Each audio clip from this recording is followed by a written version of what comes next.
Welcome live to the Theatre Royal in Nottingham for a production that's peculiarly named Five Blue-Haired Ladies Sitting on a Green Park Bench. And the star of the show is Anne Charleston. Nice to talk to you. Nice to talk to you. Now, it's an interesting titled show. What's it about? I think the clue's kind of in the title, really, isn't it? It is, actually. I mean, that describes it pretty much. Certainly Act 1, because in Act 1, that is all you get, is five blue-haired ladies sitting on a green park bench and chatting. How interesting is it on a scale of 1 to 10? Because it doesn't sound terribly interesting. Sell it to me. Well, all I can say to you is that the reaction of the audience has been absolutely fantastic, and they love it. They seem to really love it. It's a wonderful combination of pathos and comedy, which is fairly unbeatable, really. And the comedy is very, very funny, and the pathos is very, very moving. I mean, you get just about everything you want. Now, can we talk a bit about you? Because you're now living in Ireland, aren't you? Well, I've lived there for 10 years. Why Ireland? I love it. My family are Irish. We know about your stuff in Australia. We'll talk about that a little later on if you don't mind. But let's talk about your life now. You're over in Ireland. Well, you're touring as well. Well, I've been in England since February.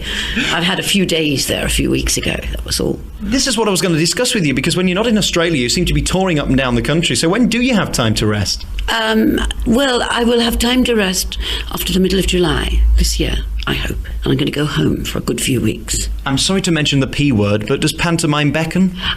It's beckoning. I don't know whether I'm going to do it yet.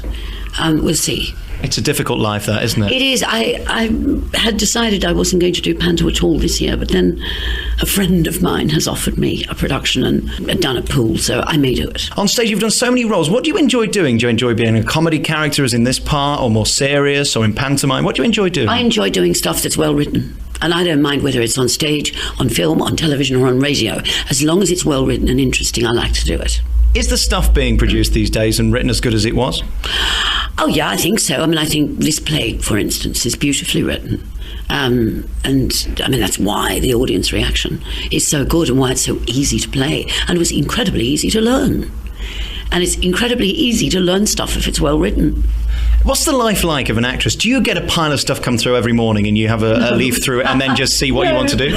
Not at all. I mean, things tend to happen out of the blue. I mean, last year I was on tour with a coward play, and I was in Western-super-Mare for my sins, and I got a phone call from Australia to say Caroline Aherne wanted me to do this series, Dosser and Joe, and completely out of the blue. And I said, yes, I want to do it, and I went out to Australia and did it. It's been an incredible success, that programme, hasn't it? Well, I don't know. I mean, apparently it doesn't have a large number of viewers, not this time, but I'm sure they'll replay it.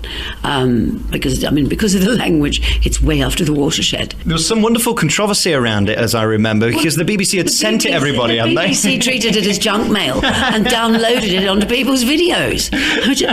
Not exactly a good idea, I wouldn't have thought, but hey, I'm not the head of the BBC. Well, if you got extra viewers, I suppose it was worth it from their point of view. Yes, but I mean, a lot of people didn't want it on the videos because they had children, and it was put beyond the watershed quite advisedly because of the language. So, what was it like working with Caroline? Because I've seen so much written about and heard so much about her, but she's an incredible talent. That's what people forget. Amazing. I mean, she really is a comedy genius. She's extraordinary, and the way she works, she makes it all appear accidental, but it's not.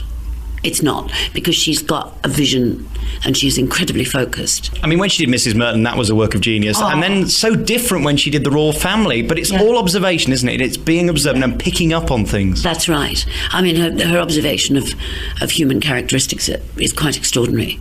Now, let's talk geography again, because you've worked a lot in Australia, you tour a lot in England, and you live in Ireland. Yeah. Which is the best then? Which is your favourite? Oh, well, I love being at home in Ireland, but the trouble is I can't get work there. For some reason, I've had no work in Ireland, and it would be nice if I could get some work that would keep me at home for a while. Is there any work out there to get? Well, yes, of course there is. There's a heap of stuff happening. But I don't have an agent. Well, I did have an agent there, but when I left the country 4 times and she didn't even notice, I kind of decided that I didn't have an agent there. It was probably best to change, wasn't it, at that point? Exactly.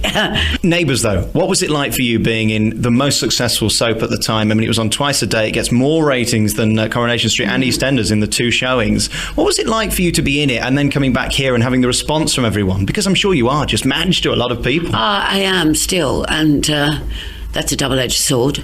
I mean, it's nice that Neighbours has opened doors for me, but it's not nice to think that people are going to see me as Madge for the rest of my life.